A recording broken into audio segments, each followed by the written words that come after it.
یہ زندگی اللہ نے دی ہے، اللہ کا شکر ہے. ہم جتنا بھی شکر ادا کریں کم ہے کہ اللہ نے ہمیں مسلمان گھرانے میں پیدا کیا. یہ اس کا شکر ہے.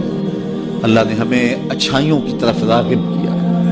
ہم میں سے کوئی ہی بد نصیب ہوگا جس کو نماز نصیب نہیں ہے. ہم میں سے زیادہ لوگ ہوں گے جن کو 5 گانا نماز نصیب ہے، سجدوں کی توفیق نصیب ہے. اب جو کمیاں کوتاہیاں دیگر زندگی میں ہیں ان کو دور کریں، اپنے رزق کو پاک کریں.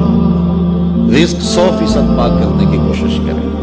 رزق اگر ناپاک ہے تو پھر باطن کبھی روشن نہیں ہو سکتا، باطن میں کبھی بھی اجالے نہیں ہو سکتے اگر رزق پاک. دعائیں قبول ہی نہیں ہو سکتی اگر رزق پاک. رسول کریم صلی اللہ علیہ وآلہ وسلم نے ارشاد فرمایا، ایک شخص لمبا سفر کاٹ کے آتا ہے، کعبۃ اللہ کے سامنے کھڑا ہے اور یمد یدیہ، اور اپنے ہاتھ لمبے لمبے کر کے دعا مانگتا ہے اور کیا کہتا ہے؟ اللہ، اے اللہ، وَمَطْعَمُهُ حَرَامٌ وَمَشْرَبُهُ حَرَامٌ وَغُذِّيَ بِالْحَرَامِ. اس کا کھانا حرام، اس کا پینا حرام. وَمَلْبَسُهُ حَرَامٌ، اس کا لباس حرام، اور اس کو غذا بھی حرام کی تھی. جو بدن پلا ہے وہ حرام کی غذا سے پلا ہے. رسول کریم فرماتے ہیں بتاؤ اس کی دعا کیسے ہو؟ قبولیت کے لیے شرط ہے کہ رزق کی پاکیزگی کا خیال رکھیں. والدین کی رضا میں اللہ کی رضا رکھی گئی ہے. اگر والدین راضی نہیں ہیں تو پھر رب کی رضا نصیب نہیں ہوگی. اور صرف والدین اگر اللہ کے حکموں کو توڑنے کا کہیں تو ان کی یہ بات نہیں مانی جائے گی. باقی امور میں ان کی بات تسلیم کی جائے گی اور ان کی رضا میں اللہ کی رضا چھپی ہو جائے گی. اپنی نظر کی حفاظت کریں. نگاہوں کی پاکیزگی عبادتوں میں سرور کا باعث اور سبب ہے، اور نگاہوں کی غلاظت سے عبادت کا سرور چھن جاتا ہے. دور موجود کے فتنوں میں سے یہ سوشل میڈیا بہت بڑا فتنہ بن کے ہمارے سامنے آیا. بالخصوص نوجوانوں کی زندگی کی ساری لطافتیں چھین لی اس نے، اور جس کے نتیجے کے اندر وہ حقیقی لذت جو عبادات کی، ذکر و فکر کی نصیب ہونی چاہیے تھی، اس سے موجودہ نسل جو ہے وہ بالکل دور ہوگی. انہیں پتہ ہی نہیں ہے کہ سجدوں کا سرور کیا ہوتا ہے، سحری کے جاگنے کا لطف کیا ہے، اللہ اکبر، رب کے حضور آنسو بہانے کا سرور کیا ہے. تو اپنی نظر کی پاکیزگی کا خیال و لحاظ رکھیں. اس کا نتیجہ یقیناً عبادات کے اندر سرور کی صورت کے اندر برآمد ہوگا.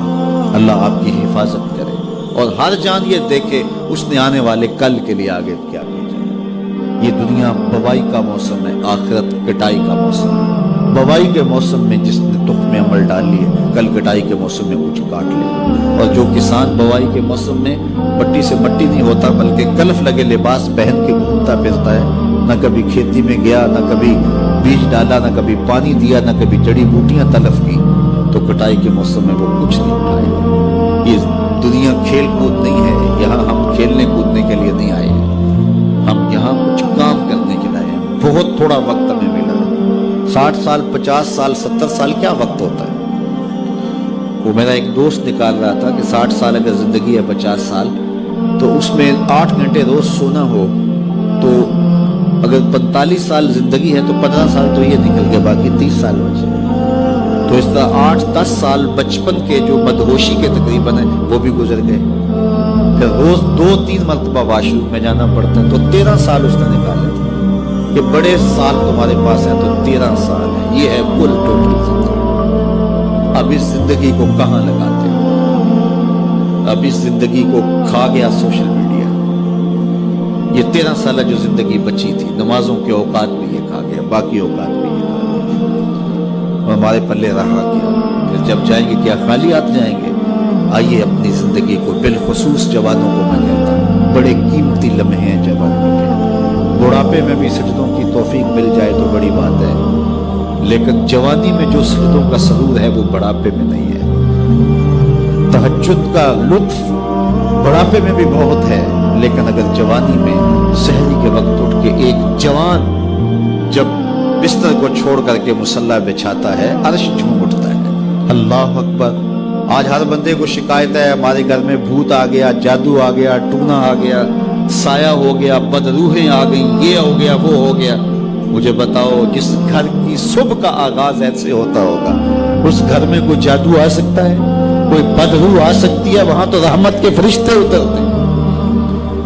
پھر تمہیں کسی ملنگ بابے کے پاس جانے کی ضرورت نہیں ہوگی، ہر اتوار کو چکر کاٹنے کی ضرورت نہیں ہوگی کہ کہیں یہاں تعویذ پڑھیں کہیں یہاں تعویذ پڑھیں، ہر وقت اسی چکر سے نکل ہی نہیں پاؤ گے، ساری زندگی وہم میں گزار دو گے۔